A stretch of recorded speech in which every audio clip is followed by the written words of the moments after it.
El Lleida Esportiu ja es troba en llocs de play-off després d'imposar-se per la mínima a Llagostera. Els de Gerard Albadalejo van mostrar la seva habitual solidesa dominant el partit des de la defensa i marcant un gol per deixar sentenciat el maig. És la quarta victòria de la temporada per a un equip que continua per bon camí.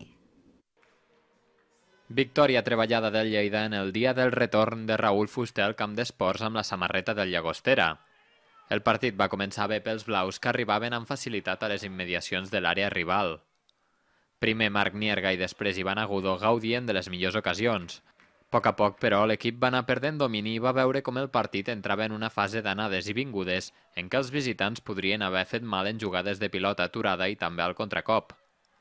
El Lleida va posar una marxa més a la represa i ben aviat va trobar el camí del gol en una jugada per banda que culminava Jorge Félix.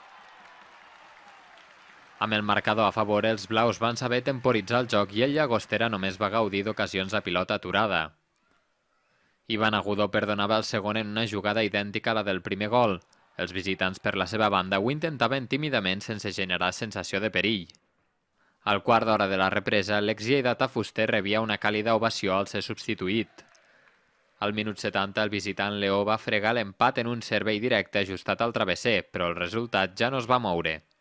Partits difícils, 3 punts més, ja en tenim 15, crec que la dinàmica és bona, no? I estar al play-off és una conseqüència, no mirem la classificació, ho hem parlat també a la prèvia, contra més punts tinguem, més a dalt estarem, per tant, a continuar sumant de 3 en 3, que així avancés més.